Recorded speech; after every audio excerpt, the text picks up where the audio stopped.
the person that is trying to help you can as well be the person behind your problem.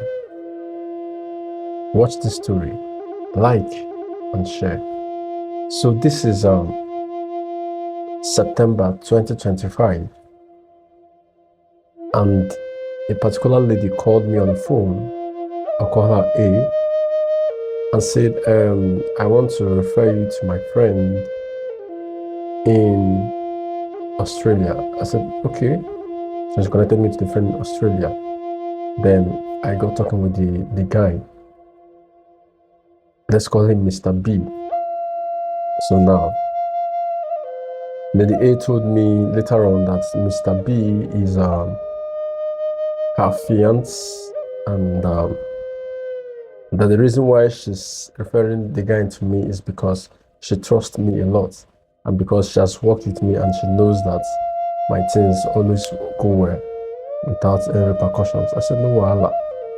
So I started talking with Mr. B. Mr. B told me how people do not like him in his office, how people do not want to work with him, how people always avoid him as if he's smelling, as if he's filthy, and he wants to correct that. I said, no problems. I requested for his picture, requested for a certain amount of money, and then I prepared my altar and started doing the necessary things.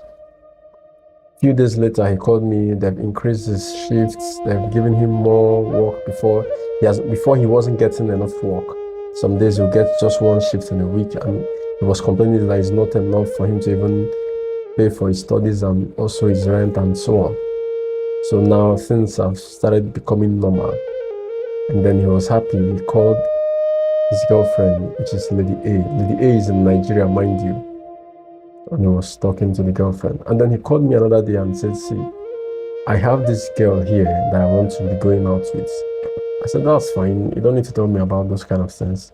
He said, no, the reason why he's telling me is because this girl, or this lady rather, is the owner of the establishment one of the establishments where he's working. And then he feels like it's an impossible task. Because, we know all women and their ego and so on.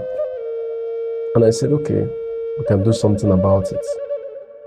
I requested for the pictures of both of them. I started my working procedures. I told him after 7 days you'll get a reply.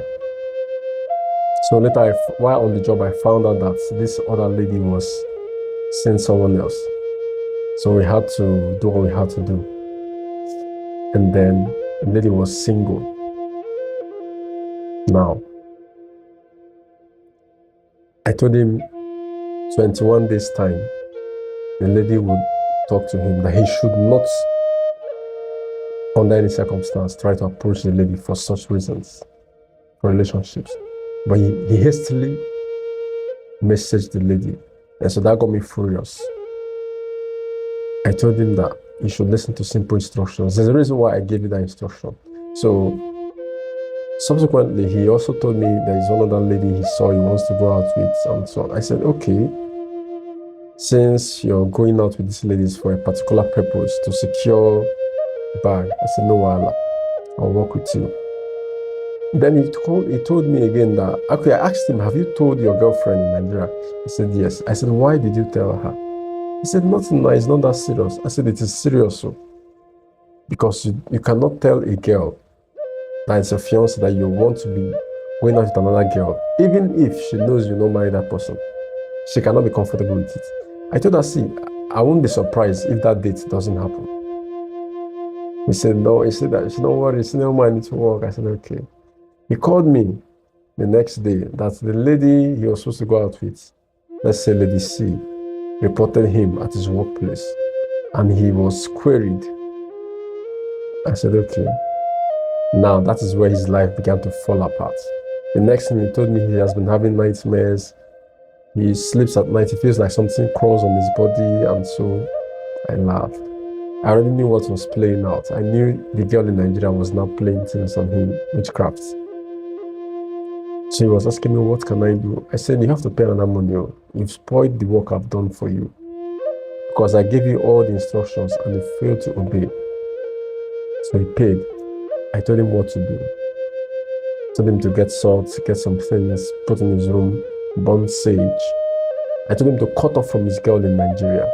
He said, that would be impossible. I said, if you want to still be working in Australia, you have to cut that girl off. Finally, he decided to cut the girl off. All his problems were solved.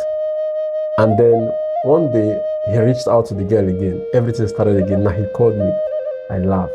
I said, see, there is a reason why I'm a mystic. I know things you don't know. Spirits, they gossip to me. And I said, for you to succeed, you have to cut off that girl completely. Because now the girl's energy was interfering with his own energy.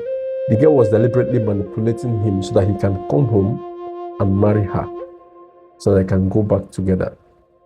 And he was not ready for that yet.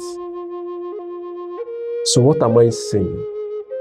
The person that is pretending to help you might as well be the person pulling the strings behind the curtain. Be very careful, for the days are evil. My ancestors say that it is only a man seated by the riverside that knows the tears of the crocodile. A word is enough for the wise. I'll see you in the next video.